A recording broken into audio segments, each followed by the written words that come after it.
Chapter 5 economic analysis. इसमें learning objective क्या है? Principle of micro economic and macro economic, की economic variable for carrying out fundamental analysis, source of information, data of economic variable for carrying out economic analysis. ठीक है। Role of economic analysis in equity research, understanding the nature of cyclical and secular sorry economic trend. इतनी चीजें अपन पढ़ेंगे। हर जगह analysis क्यों लिखा है यहाँ पे? क्योंकि हम जो एग्जाम दे रहे हैं वो है रिसर्च एनालिस्ट का। हम एनालिस्ट की तैयारी कर रहे हैं ना, तो एनालिसिस तो हमको आनी चाहिए ना। कितनी अच्छी हम एनालिसिस करते हैं, कितना अच्छा हम मार्केट को जानते हैं, कितना अच्छा हम इकोनॉमिक को जानते हैं। तो इस चैप्टर के बाद हमारा इकोनॉमिक एनालिसिस इंप्रूव हो जाएगा। ठीक है। बहुत सारे फैक्टर अपन स्टडी करेंगे। चलिए स्टार्ट करते हैं।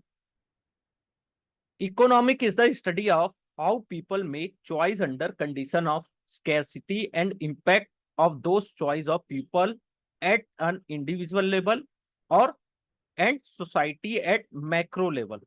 Economic analysis of human behavior begin with the assumption that people are rational, they have well defined goal and try to achieve them as best they can. तो हर इंसान का एक गोल होता है, घर बनाना। ठीक है। सोसाइटी में या इंडिविजुअल लेवल पे सबकी एक चॉइस होती है। किसी को गाड़ी खरीदना है, किसी को घर बनवाना है, किसी को अच्छी सैलरी में जॉब करना है, किसी को विदेश जाना है। तो उसके लिए क्या होता है? अपने को खर्चा करना होता है ना।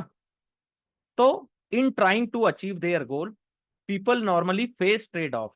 ठीक है। इसके लिए अपन क्या यूज करते हैं? मटेरियल्स एंड ह्यूमंस, दो चीजों का यूज होता है।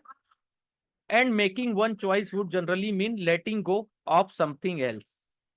It requires prioritization of needs and want and allocation of limited resource to the desired goal. Although there are several branches of economic study, ठीक है, इसमें एक माइक्रो इकोनॉमिक होता है, एक मैक्रो इकोनॉमिक होता है। ठीक है।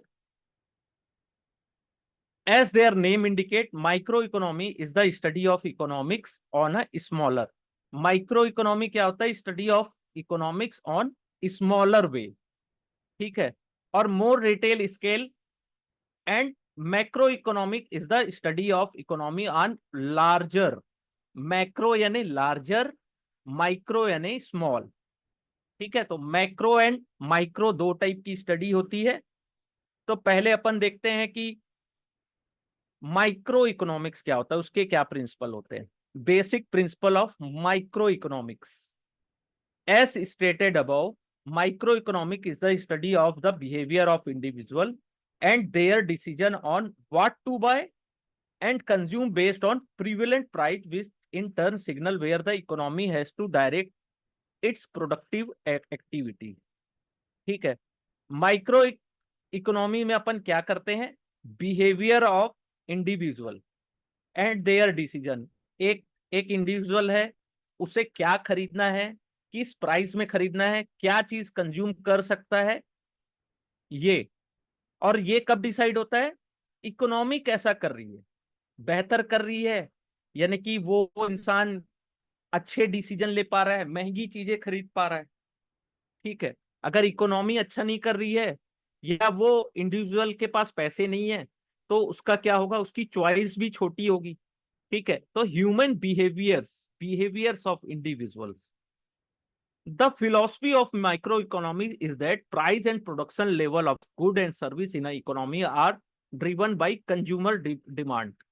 तो यही है माइक्रो इकोनॉमिक्स का फिलॉसफी क्या है? कंज्यूमर डिमांड के ऊपर टिका हुआ है। Price and production level of good and service. अगर कंज्यूमर की डिमांड ज्यादा है तो प्राइस बढ़ते जाएगा। ठीक है। वो और महंगी चीजें लेगा और अच्छी लाइफ जिएगा। तो उसके लिए गुड एंड सर्विस, गुड्स में आ गए जैसे कोई भी सामान वो खरीदते हैं, चाहे आईफोन खरीद लीजिए, चाहे कहीं बड़ा घर खरीद लीजिए।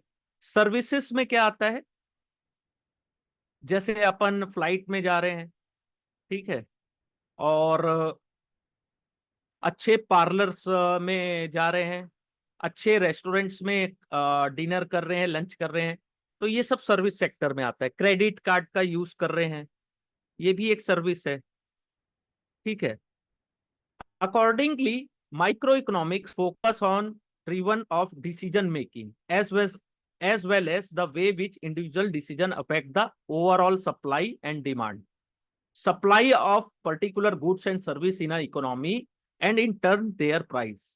ठीक है, डिमांड एंड सप्लाई कब बढ़ेगा? जब कंज्यूमर की डिमांड बढ़ेगी, ठीक है, और कंज्यूमर के पास डिमांड नहीं रहेगी, कस्टमर के पास, तो डिमांड नहीं होगी तो क्या होगा?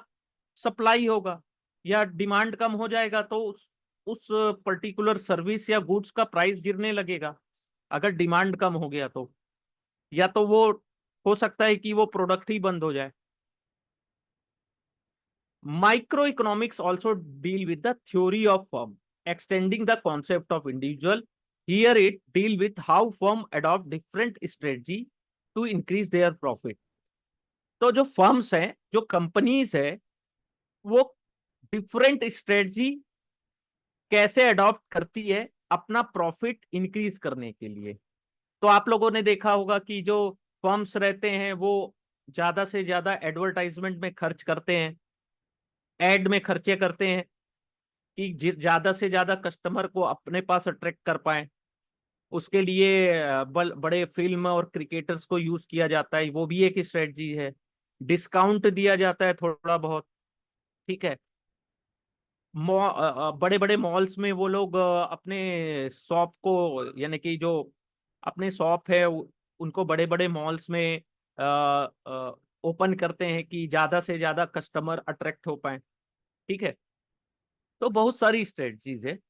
It deal with the decision making process, level of input, output, price, production level, profit and loss of individual firms. The important and use of microeconomy is brief as under. Microeconomics deal with the understanding and working of free market economy, ठीक है। Micro economy से अपने को free market economics का अच्छा understanding होता है ना। Micro economics help us understand how the price of product and service get determined in economics and how individual and firm behave with regard to those price and how goods and service in economy are distributed among its various participants. तो micro economy help करता है कि product का price और service, ठीक है, कैसे determine की जाए उस इकोनॉमी में, और उस उस प्राइस में, प्राइस और सर्विस में, ठीक है, इंडिविजुअल और फर्म्स कैसे बिहेव करेंगे, है ना, कि वो ज्यादा से ज्यादा अपने, या तो जैसे इंडिविजुअल है उसका बिहेव कैसा रहेगा, और फर्म्स जो वो प्रोडक्ट बेच रही है उसका क्या बिहेव रहेगा प्राइस में और गुड एंड सर्विस में, कि वो कैसे अच्छे अच्छे से अपने सभी कस्टमर्स को उसे डिस्ट्रीब्यूट कर पाए, ठीक है। तो इन सब चीजों का नॉलेज होता है माइक्रो इकोनॉमिक्स में। बहुत इंपॉर्टेंट चैप्टर है, यहां से इतने क्वेश्चंस आते हैं और घुमा फिरा के पूछता है, तो बहुत सारी चीज समझ में नहीं आती है। इसलिए एक एक चीजों को समझना बहुत इंपॉर्टेंट है, इसे हल्के में लाइटली नहीं लिया जा सकता, ठीक है। अब ये basic principle of macro economics क्या होता है, ठीक है। मैक्रो इकोनॉमिक्स क्या होता है? Study of big picture of the economy, बहुत ही ब्रॉड वे में, बहुत बड़े रूप में इकोनॉमी को स्टडी करना, macro. While micro focus on individual house hold and firms, ठीक है। माइक्रो में अपन इंडिविजुअल्स एंड फर्म्स के भी को फोकस करते थे। Macro economy deal with the economy as a whole. In other word, the focus of macro economy is on factor that influence aggregate supply and demand in economy, such as unemployment rate, बेरोजगारी दर कितनी है, GDP कैसा है, overall price level कैसा है, inflation कितनी है, महंगाई कितनी है, सेविंग रेट कितना है, इन्वेस्टमेंट रेट कितना है। Most of this factor are highly affected by change in the public policies. ठीक है, अब पब्लिक पॉलिसीज क्या होती है। Two major influencer of public policy is an economy are the government and central bank. तो public policy को सबसे ज्यादा इन्फ्लुएंस कौन करता है, एक तो गवर्नमेंट, दूसरा central bank. Central bank means RBI, not central bank of India. हमेशा याद रखिएगा, क्वेश्चन आ जाता है तो लोग सेंट्रल बैंक ऑफ इंडिया कई बार लिख देते हैं गलती से। ठीक है, नहीं नहीं, कुछ मिस नहीं हुआ है, स्टार्टिंग है। डिसीजन ऑफ द गवर्नमेंट, ठीक है, non collective as a fiscal policies. ठीक है, जो गवर्नमेंट का डिसीजन होता है उसको क्या बोलते हैं, फिस्कल पॉलिसी। और जो सेंट्रल बैंक या आरबीआई का डिसीजन होता है उसको बोलते हैं मॉनेटरी पॉलिसीज। ये दो पॉलिसीज मिलके ओवरऑल इकोनॉमी एक्टिविटी को लार्ज एक्सटेंट में ले जाते हैं। ठीक है, the late John Maynard Keynes, इनका नाम याद रखिएगा, कई बार पूछ सकता है। ग्रेट इम्फोसिस, इन्फोसिस, सॉरी, कई बार प्रोनाउंसिएशन ही गलत होता है। On macro economic analysis, his work capture in the book general theory of employment, interest and money. इन्होंने एक बुक लिखी थी जिसमें इन्होंने बहुत अच्छे से मैक्रो इकोनॉमिक्स को बताया है। ठीक है, बहुत अच्छी बुक है, चाहे तो आप लोग खरीद भी सकते हैं, 200-300 रुपए की है, अगर आपका इंटरेस्ट है तो। जरूरी नहीं है कि लोगों के इंटरेस्ट के अनुसार है। Is quite revolutionary and broad drastic change in the economic thinking. अब द इंपॉर्टेंट क्या है, the important and use of macro economy in brief are as under. Macro economic help us understand the general state of the economic. ठीक है, macro economic से हमको क्या समझ में आता है कि जनरल स्टेट क्या है इकोनॉमिक का। जैसे कि डोमेस्टिक प्रोडक्शन कितना है, अपने देश में कितना प्रोडक्शन हो रहा है, डोमेस्टिक बोला जाता है ना, जो देश अपने खुद की कंट्री में जो प्रोडक्शन हो रहा है। डोमेस्टिक कंजप्शन कितना है, प्रोडक्शन तो हो रहा है तो कंज्यूम कितना हो रहा है डोमेस्टिक। जनरल प्राइस लेवल क्या है, ग्रोथ क्या है, क्वालिटी ऑफ लाइफ कैसी है लोगों की। ठीक है, सेकेंड इंपॉर्टेंट है, macro economic help us understand driver of income, saving, investment, employment in the economy. Macro economy model help government and central banker formulate economy policy for achieving long run economic growth with stability.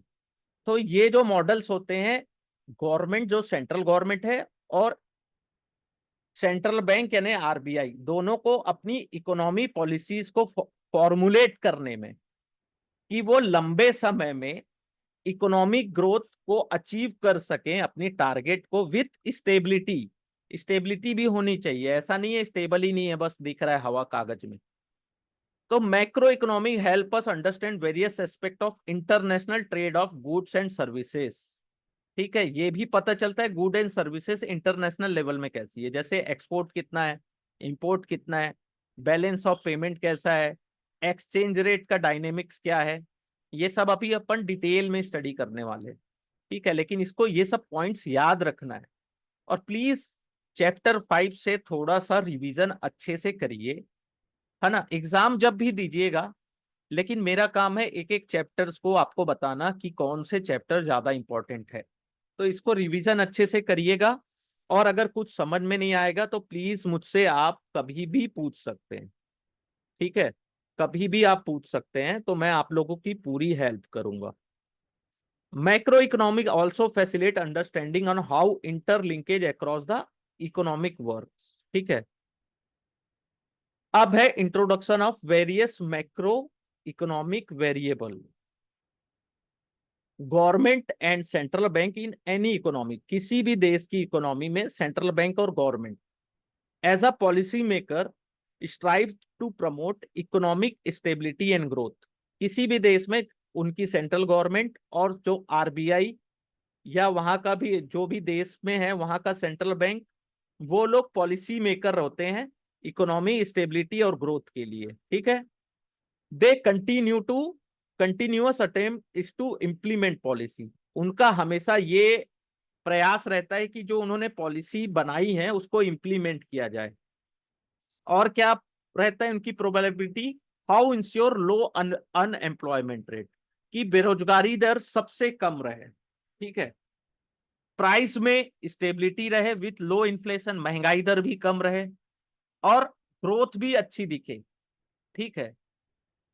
However, in the spite of best intention effort of policymaker, economies go through the cycle of boom and bust. इतना कुछ करने के बाद भी, इतनी मेहनत करने के बाद भी इकोनॉमी में कभी बूम आता है, यानी कि बहुत अच्छा करती है इकोनॉमी, कभी उसी में रिसेशन आता है, ठीक है। कभी उसमें डिप्रेशन भी आता है, डिप्रेशन भी एक फेस है, ठीक है। तो ये सब चीजें पार्ट है इकोनॉमी की, साइकिल एक चलते रहता है, ऊपर गया तो नीचे भी आएगा, कब आएगा ये पता नहीं लेकिन आता है, ठीक है। रिसेशन आता है, बोलते हैं ना रिसेशन आ गया, मंदी जिसको अपन हिंदी में बोलते हैं मंदी आ गया, तो ये सब चीजें इंपॉर्टेंट है। There are multiple variables that influence an outcome. It may not possible to control all of them. बहुत सारी वेरिएबल्स हैं जो आउटकम को इन्फ्लुएंस करते हैं। जैसे कि एग्जांपल दिया है कि RBI attempt to tame the high inflation in India, RBI ने अटेम्प्ट किया था 2011, 12, 13 में, by increasing interest rate, interest rate को बढ़ा के इन्फ्लेशन को कंट्रोल करने की बहुत कोशिश की थी। Which is the standard policy action to reduce inflation, जो कि एक स्टैंडर्ड पॉलिसी थी आरबीआई की महंगाई दर को कम करने के। फिर भी वैसा अच्छा रिजल्ट नहीं मिला और जो फूड्स के प्राइस हैं वो हमेशा हाई ही रहे। Policy makers in different countries में take different route to arrive at the same common goal. दूसरे कंट्रीज में भी महंगाई दर को कम करने के लिए डिफरेंट टाइप के रूट्स जो policy maker government and central bank है वो अपनाती है, depending upon the economic condition prevalent there, ठीक है। अब यहाँ लिखा है इकोनॉमी वास्ट सब्जेक्ट है, however given the scope of this work book it may not possible to deal with all, ठीक है। तो पहला क्या होता है, नेशनल इनकम, प्लीज इसको अच्छे से याद रखिएगा, नेशनल इनकम, इसको इससे 2 या 3 क्वेश्चंस तो आते ही आते हैं, ठीक है। नेशनल इनकम, नेशनल इनकम याद रखिए, अभी से आप याद करना शुरू कर दीजिए। नेशनल इनकम, नेशनल इनकम देश की या इकोनॉमी की डिफाइन कैसे होती है, उसको कैसे मेजर किया जाता है, ठीक है। जैसे जीडीपी से और जीएनपी से, ग्रॉस नेशनल प्रोडक्ट से भी। Computation of this number is homogeneous task in term of data collection and its proceeding. तो broadly stating national income of economy can be measured through 3 method. तीनों याद रखिएगा, 3 method है, तीनों को याद रखिएगा। Product method, income method, expenditure method. 3 method होते हैं इनकम को कैलकुलेट करने के लिए, नेशनल इनकम को कैलकुलेट करने के लिए 3 मेथड होते हैं, प्रोडक्ट मेथड, इनकम मेथड और एक्सपेंडिचर मेथड, ठीक है। तीनों को याद रखिएगा। पहला होता है प्रोडक्ट मेथड, इसमें क्या होता है, इस in this method national income is measured as an aggregate flow of good and service in the economy from different sectors, ठीक है। इसमें कैसे नेशनल इनकम कैलकुलेट की जाती है, गुड्स एंड सर्विस, ठीक है, flow of good and service in economy from agriculture, industry and services. Agriculture, industry और सर्विसेज से जो फ्लो बनता है या पैसे जो जनरेट होते हैं, इसको आगे देखते हैं। Economics calculate money value of all final goods, agriculture का फाइनल गुड्स, सर्विस का फाइनल गुड्स, ठीक है, इंडस्ट्री का जो से तैयार हुआ है उसके final goods. Value of all final goods and service produce in economy during a specified period. Specific time में कितनी अच्छी फाइनल प्रोडक्ट एग्रीकल्चर में मिला, जैसे कि राइस, दाल, या और भी कमोडिटीज है, पल्सेस, ठीक है। इंडस्ट्री में मैन्युफैक्चरिंग फाइनल प्रोडक्ट कितने बिके, सर्विस सेक्टर में कैसा किया, तो इसके अनुसार प्रोडक्ट मेथड बोला जाता है इसको, ठीक है। Final goods refer to only those good which are consume by economic participant. और वो भी फाइनल गुड कौन सा, जिसको एग्रीकल्चर से, जैसे आपने कार इंडस्ट्री ने बनाई, ठीक है, मोटर इंडस्ट्रीज ने, ठीक है, उसको किसी ने खरीदा, कंज्यूम किया, तब, ठीक है। जैसे कि किसान ने धान उगाया, धान से चावल निकाला, चावल का वो पैकेट मैंने खरीदा, तब वो फाइनल गुड्स कहलाएगा, ठीक है। ऐसा नहीं कि वो किसान के घर में ही पड़ा हुआ है, उसमें चूहे लग रहे हैं, तो वो उसको काउंट नहीं किया जाता है, ठीक है। Not the one used in further production process, ठीक है। जो कंज्यूम किया गया इकोनॉमिक पार्टिसिपेंट के द्वारा, उसको ही काउंट किया जाता है। Product method deal with economic sector wise. Total output in economy is computed as the sum of output of various sectors, ठीक है। टोटल आउटपुट, और कैसे कैलकुलेट करेंगे, इन तो तीनों, एग्रीकल्चर, इंडस्ट्री और सर्विस का टोटल मिला के कितना आउटपुट आया, उसके अनुसार प्रोडक्ट मेथड को कैलकुलेट किया जाता है। ओके, आगे देखते हैं income method. In this method national income is measured as a aggregate income of individual in the economy, ठीक है। एग्रीगेट इनकम कितनी है इंडिविजुअल की, एक इंडिविजुअल की, ठीक है। इंडिविजुअल यानी कि कोई अपनी एक एम्प्लॉय की, ठीक है, तो इसकी कैटेगरी बताई गई है। और एक यहाँ पे लिखा है रॉबर्ट कियोस्की का, an author and businessman divide the whole working population in the 4 broad category. Robert Kiyosaki ने वर्किंग पॉपुलेशंस को 4 ब्रॉड कैटेगरी में डिवाइड किया है। पहला एम्प्लॉयज, जिसमें लेबर्स आते हैं, और अदर एम्प्लॉयज जो सैलरी पा रहे हैं उनको एम्प्लॉयज। सेकंड प्रोफेशनल्स, ठीक है, एंटरप्रेन्योर्स, इन्वेस्टर्स। एम्प्लॉय क्या अर्न करता है, wage and salaries. Professionals earn their income based on their service. Professional में कोई भी हो सकता है, ठीक है। प्रोफेशनल्स जैसे professional singers, professional CA, doctors, engineers, जो अपना खुद का सर्विस दे रहे हैं, कहीं काम नहीं कर रहे हैं वो, ठीक है। Entrepreneur earn profit. इंटरप्रेन्योर यानी कि जिस किसी ने नया बिजनेस शुरू किया और उसको प्रॉफिट भी हो रहा है। Investor earn return on their capital and rent on their land.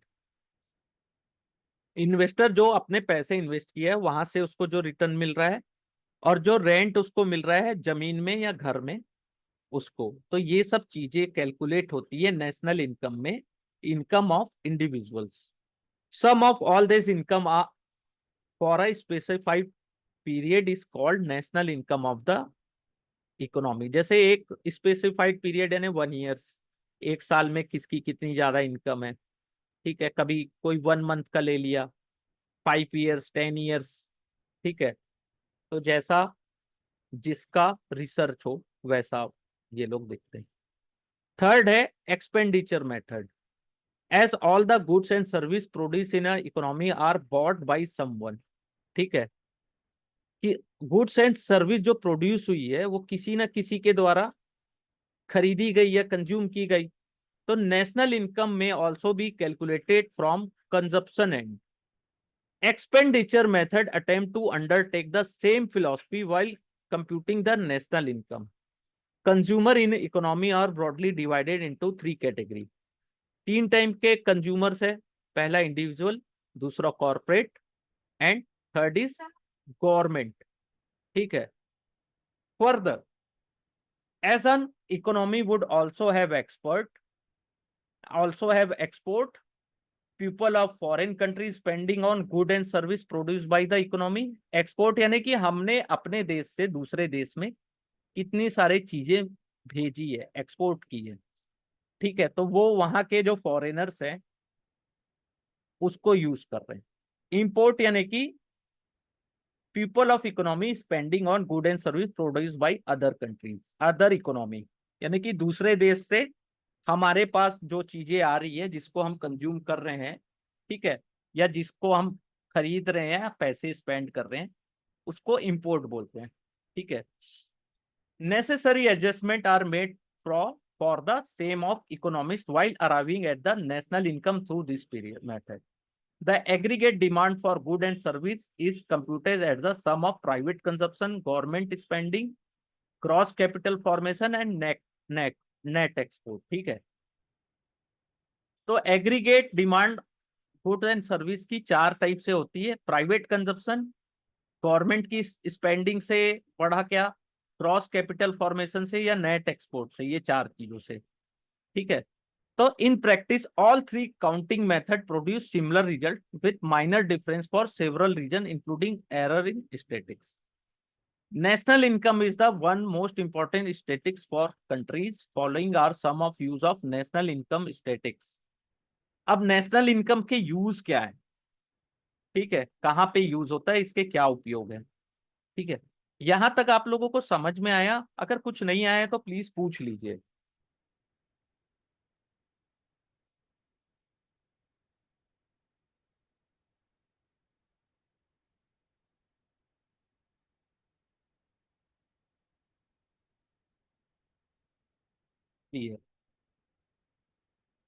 Level of economic welfare and growth, पहला यूज है level of economic welfare and growth. National income reveals all overall performance of the country during a financial year with help of statistics, per capita income and the average income earned by each individual in the economy is calculated. Per capita income is better measure of standard of living in a country. तो याद रखिएगा, per capita income not the national income, better measure क्या करती है, standard of living, कैसी lifestyle है लोगों की, वो पर कैपिटा इनकम से डिसाइड होती है। बिकॉज वाइल नेशनल इनकम में be increase, faster increase in population में reduce the per capita income, ठीक है, which mean standard of living in the country has gone down, ठीक है। पॉपुलेशन बहुत ज्यादा बढ़ रहा है, ठीक है, नेशनल इनके इनकम तो इंक्रीज हो रही है लेकिन पॉपुलेशन भी बढ़ रहा है, उससे क्या होता है, पर कैपिटा इनकम रिड्यूस होती है, ठीक है। उसका क्या मतलब होता है कि स्टैंडर्ड ऑफ लिविंग उस कंट्री में नीचे जा रही है। Higher the per capita income, higher the standard of living in the country. तो पर कैपिटा इनकम से आप लिविंग स्टैंडर्ड्स का पता कर सकते हो कि कितना अच्छा वो लोग लाइफस्टाइल जी रहे। Looking at national income statistics, अगर अपन नेशनल इनकम स्टेटिक्स को देखते हैं लास्ट सेवरल ईयर्स के, तो अपने को पता चलता है कि इकोनॉमी ग्रो कर रही है कि डिक्लाइन कर रही है, ठीक है। Distribution of income among constituent of the economy, income method of national economy is national income computation help us understand how the national income is distributed among the various constituent of the economy। जैसे कि इन सभी में कैसा distribute किया गया national income को, employees में, professionals में, एंटरप्रेन्योर्स में और इन्वेस्टर्स में। The product method and identify which sector in primary contributor of country GDP and rate of growth of different sector in the economy। The service sector constitutes 60% of Indian GDP at factor cost, ठीक है। तो service sector सबसे ज्यादा contribute करती है GDP में, 60% का contribution है सर्विस सेक्टर का इंडिया की जीडीपी में। तो इस चीज को भी थोड़ा याद रखिएगा, ठीक है। Support to fiscal and monetary policies, statistics such as saving, consumption and investment in the economy help policymaker in taking required measure to accomplish desired goal। National income computation prove to be a valuable guide to policy maker. जो policy makers हैं और जैसे central government है और RBI है, वो भी national income के अनुसार अपना पॉलिसी मेकिंग में वैल्यूबल, यानी कि उनको भी बहुत सारा गाइड मिलता है। ठीक है, फिस्कल एंड मॉनेटरी पॉलिसी दोनों में। ठीक है, तो फिस्कल पॉलिसी मैंने बताया सेंट्रल गवर्नमेंट बनाता है, मॉनेटरी पॉलिसी बनाता है आरबीआई। ओके, चैप्टर 5 जब कंप्लीट हो जाएगा, उसके बाद मैं चैप्टर 1 से चैप्टर 5 तक टोटल शॉर्ट नोट्स का पूरा पीडीएफ आप लोगों के साथ शेयर करूंगा। और वो शॉर्ट नोट्स पहले अपन 1 या 2 घंटे की क्लास में उसको डिटेल स्टडी भी करेंगे, कि आपको अगर उसमें से भी कुछ समझ में ना आया हो तो आप लोग मुझसे आराम से पूछ लेना।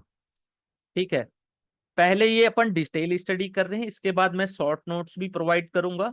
ठीक है, बहुत स्लो मोशन में चलेंगे अपन, धीरे धीरे। और अपना टारगेट है एग्जाम को अच्छे नंबर से पास करना और अच्छा नॉलेज गेन करना। ठीक है, तो नॉलेज गेन हुआ ये कैसे पता चलेगा? जब आपके नंबर्स अच्छे आएंगे एग्जाम में। अगर आप डेली 1 आवर्स मेरे साथ बैठे हैं और आपका टारगेट केवल 60 मार्क्स है, तो अगर आप 75, 78, 80 नंबर्स भी अगर एग्जाम में लाते हैं, तो मैं ये सोचूंगा कि मेरी मेहनत और आप जो बैठे हैं मेरे साथ, आप हम दोनों की मेहनत बहुत काम आई। आपने नॉलेज गेन किया तभी तो इतने अच्छे नंबर्स आए। ठीक है, that's my goal. Saving and investment as defined above, there are three constituents in economy: individual, corporate, and government. Saving defined as income over expense, as computed for all three categories separately. Saving of individual को क्या बोलते हैं? Personal savings. Saving of corporate किसको बोलते हैं? Corporate saving. Saving of government is called public saving. ठीक है, corporate की सेविंग को क्या बोलते हैं?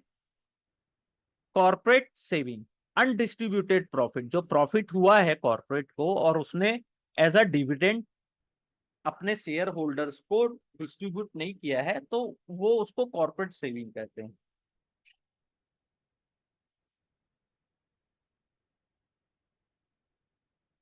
इंडिविजुअल एंड कॉर्पोरेट एंटाइटीज में be club together as private saving.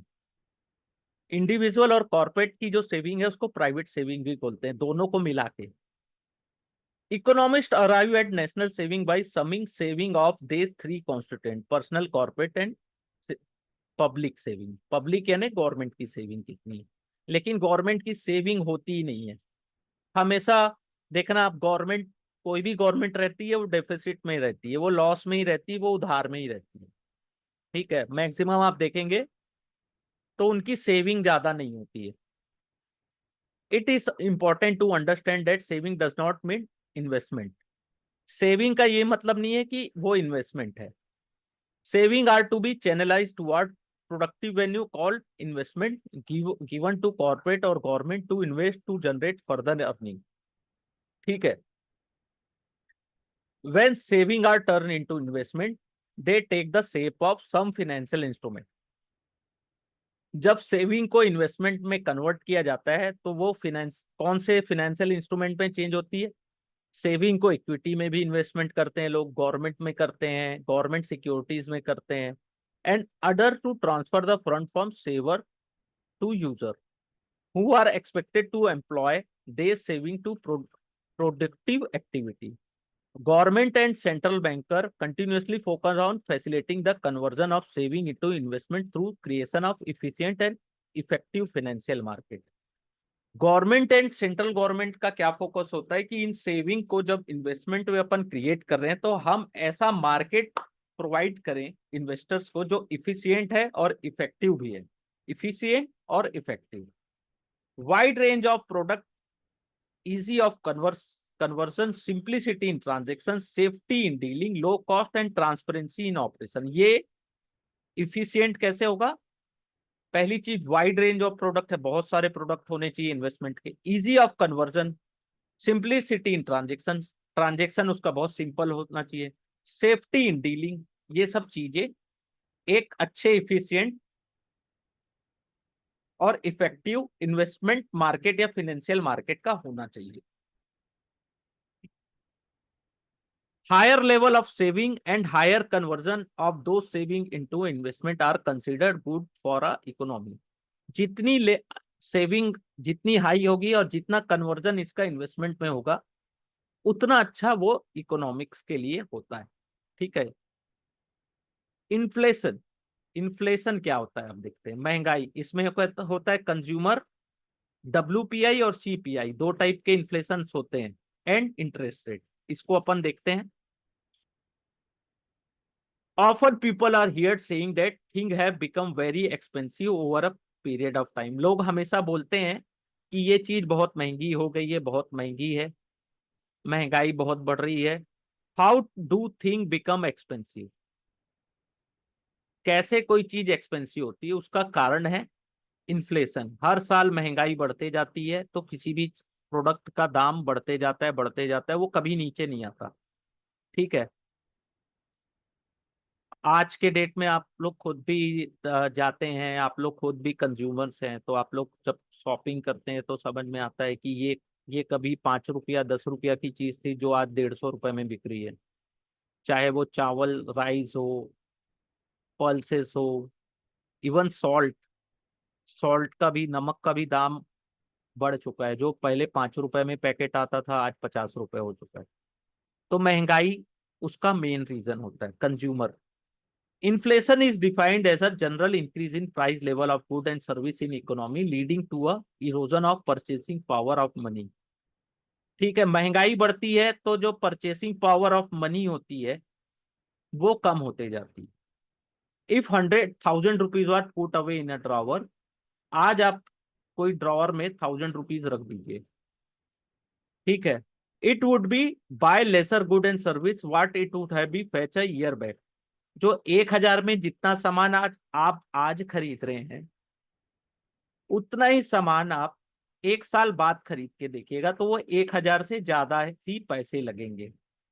तो वो होता है महंगाई दर। ठीक है। Inflation can be caused by demand pull factor and cost push factor. ये इन्फ्लेशन किसके कारण होता है? Demand pull factor and cost push. जितनी ज्यादा डिमांड बढ़ती है किसी प्रोडक्ट की, मैं उसका दाम उतना ही बढ़ते जाता है। ठीक है। An increase in the price of good and service because demand being in excess of availability is called demand pulled inflation. यानी कि किसी भी गुड्स का प्राइस अचानक से बढ़ता है, जैसे कोविड टाइम में मास्क एंड सैनिटाइजर का दाम बहुत ज्यादा बढ़ रहा था। क्यों? क्योंकि डिमांड बहुत ज्यादा थी लेकिन सप्लाई नहीं हो पा रहा था। तो जो 2 रुपए 5 रुपए के जो मास्क है वो भी 50 रुपए में बिक रहे थे। ठीक है। तो ये डिमांड पुल इन्फ्लेशन होता है कि डिमांड ज्यादा है इसलिए बढ़ रहा है। ठीक है। जैसे आईफोन है, आईफोन हमेशा देखिएगा जब आता है तो महंगा ही आता है, तो उसकी भी डिमांड है। एक वो अलग एग्जांपल हुआ, लेकिन जो मैंने आपको कोविड टाइम का बताया, या कभी देखे होंगे टोमेटोज के प्राइस या पोटैटोज के प्राइस या ओनियंस के प्राइस अचानक से बढ़ जाते हैं, क्योंकि उस वो मार्केट में अवेलेबल ही नहीं होते और डिमांड उसकी बनी रहती है। ठीक है। इसलिए इसको बोलते हैं डिमांड पुल इन्फ्लेशन। इसको याद रखिएगा। An increase in price because of increase in input cost, ये कहलाता है cost put inflation, cost push. यानी कि किसी भी सामान को बनाने में, जैसे एक कार के निर्माण में पहले लाख रुपए खर्चा आता था एक फोर व्हीलर्स को बनाने में, आज उसी फोर व्हीलर को बनाने में 2 लाख रुपए खर्चे आ रहे हैं। तो इनपुट कॉस्ट उसका बढ़ गया। ठीक है। उसके कारण उसका प्राइस बढ़ गया, तो उसको बोलते हैं cost push inflation. To diffuse the inflation, policymaker adopt several measures to reduce the demand or increase the supply or both। अब इन्फ्लेशन को कम करने के लिए पॉलिसी मेकर यानी कि RBI या सेंट्रल गवर्नमेंट बहुत सारे मेजर्स करती है, बहुत सारी उनके आते हैं कि इन्फ्लेशन, जैसे रेट ऑफ इंटरेस्ट को बढ़ा दिए, है ना, या वो जैसे ओनियन का प्राइस बहुत ज्यादा बढ़ गया तो वो क्या करते हैं, विदेश से एक्सपोर्ट इंपोर्ट करवाते हैं। तो जितनी ज्यादा अवेलेबिलिटी रहेगी ऑटोमेटिक प्राइस कम होने लगता है। इसको अपन और डिटेल में देखेंगे। Inflation to measure in two way. Inflation दो टाइप से मेजर किया जाता है, याद रखिएगा, WPI, wholesale level in term of wholesale price index. ठीक है, होलसेल लेवल का इन्फ्लेशन होलसेल प्राइस इंडेक्स के द्वारा, और रिटेल लेवल में कंज्यूमर प्राइस इंडेक्स के द्वारा। ठीक है, तो हम रिटेलर्स हैं, हम छोटे लोग हैं, तो हमारा CPI के द्वारा अपन देखते हैं, लेकिन मार्केट में आप न्यूज में हमेशा WPI की ही चर्चा ज्यादा पाएंगे, होलसेल लेवल प्राइस इंडेक्स, उसकी ज्यादा चर्चा होती है, और रिटेलर्स लेवल पे कंज्यूमर प्राइस इंडेक्स की। Typically, economists define a basket of product based on general consumption in the economy or compute its price based on wholesale price and retail price, defining WPI and CPI। ठीक है, economist क्या करते हैं, जो product के होते हैं, जो इसका सबसे ज्यादा कंजप्शन है, उसकी लिस्ट तैयार करते हैं, उसके अनुसार उसके प्राइस के ऊपर और नीचे जाने से वो लोग WPI और CPI को कैलकुलेट करते हैं। Statics on WPI CPI over several year provide trend in inflation number. जो स्टैटिक्स है WPI और CPI का, उसको भी देखकर हम ये पता लगा सकते हैं कि इन महंगाई कितनी रही है, किस या किस रेट से इंप्रूव हो रही है। Feed as important input for policy measure by both government and central bank. ठीक है, इसका जो स्टैटिक्स है WPI और CPI का, इन दोनों को देखकर पॉलिसी मेकर जो गवर्नमेंट और सेंट्रल बैंक है, वो भी अपने पॉलिसीज को मेजर करती है या उसके अनुसार अपने डिसीजन बनाती है। ठीक है, further, interest and inflation are closely linked parameter. Interest, ब्याज, और इन्फ्लेशन, यानी महंगाई, दोनों बहुत क्लोज होते हैं एक दूसरे से।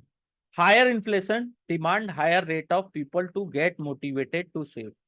जितना ज्यादा महंगाई रहेगा, ठीक है, तो डिमांड हायर रेट, यानी कि उतना ज्यादा रेट, इंटरेस्ट रेट होगा, तो वो पीपल्स को क्या होता है, मोटिवेट होते हैं कि हम सेविंग ज्यादा करें और खर्चा अपना कम करें। तो लोग क्या करते हैं कि पैसे को डिपॉजिट या फिक्स करना शुरू कर देते हैं। एज दे सेव मोर और consume less, consumption goes down, तो किस कंजप्शन कम होने लगता है। On the other hand, higher rate reduce the investment. जब रेट ऑफ इंटरेस्ट ज्यादा होता है तो लोग इन्वेस्टमेंट नहीं करते हैं, लोग फिक्स डिपॉजिट में या बैंक में रखना ज्यादा पसंद करते हैं। इससे क्या होता है, इकोनॉमी में स्लो डाउन आता है। ठीक है, जब भी रेट ऑफ इंटरेस्ट बढ़ता है तो इकोनॉमिक्स में स्लो डाउन आता है। Higher rate affect some sector such as real estate, auto. अगर ब्याज दर ज्यादा है तो आप घर नहीं खरीदेंगे, ना मैं घर खरीदूंगा, ना मैं कार खरीदूंगा, कि अभी तो इसका ब्याज दर ज्यादा है, मैं वेट करूंगा कि RBI उसका रेट को कम करे, तब मैं उसको खरीदूं। Most the buying here by middle class people happen through loan which become expensive in higher rate scenario. तो हायर रेट में क्या होता है कि लोन जो है वो महंगा हो जाता है। तो higher inflation reduce the discriminatory income that people have और impact their demand for product and service across the board. ठीक है, जितना हायर इन्फ्लेशन होगा उससे क्या होता है, लोगों की इनकम में इफेक्ट पड़ता है, लोग ज्यादा से ज्यादा प्रोडक्ट और डिमांड जो है उसमें भी कमी आती है। ठीक है, जैसे महंगाई ज्यादा हो गई, ठीक है, तो वो इनकम को भी इफेक्ट करेगा कि आज मैं 100 रुपए अगर सेव कर पा रहा था और हायर इन्फ्लेशन है, उसके कारण मेरी सेविंग लेस हो गई। तो बहुत सारी चीजें हैं। ठीक है, तो ये सब चीजों को भी ध्यान रखा जाता है। ठीक है, अब होता है, नेक्स्ट है अनएम्प्लॉयमेंट रेट। ठीक है, 5.34। अनएम्प्लॉयमेंट रेट क्या होता है, या बेरोजगारी दर क्या होती है। Unemployment refer to the eligible and willing to work unemployed population of the country in percentage term.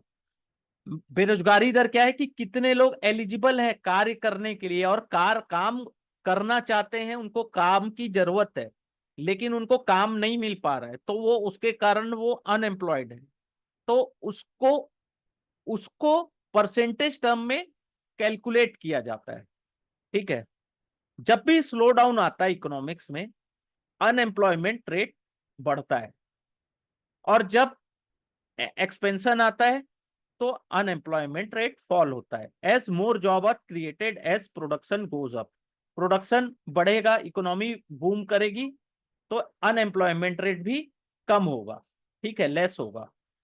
और जब स्लो डाउन होगा, मंदी होगा, तो कोई थोड़ी ना चाहेगा कि मैं किसी को नौकरी पे रखूं, या मैंने कंपनी बनाई है और कंपनी मेरी में स्लो चल रहा है, मेरा उतना प्रोडक्शन नहीं हो रहा है, मेरे को उतने पैसे नहीं मिल रहे हैं, तो मैं क्यों लोगों को रखूंगा या क्यों कंपनी को एक्सपेंस करूंगा। लेकिन जब इकोनॉमी बूम करती है, ऊपर जाती है और मुझे प्रॉफिट हो रहा है, तो मैं और ज्यादा चाहूंगा कि उसको कंपनीज को एक्सटेंड करूं, which improve the ability of people to spend, which imply potential growth in the economy. The reverse would be true for economy going through tougher time and higher unemployment rate। ठीक है, तो ये आज अपन ने unemployment rate 5.34 तक आज complete कर लिया।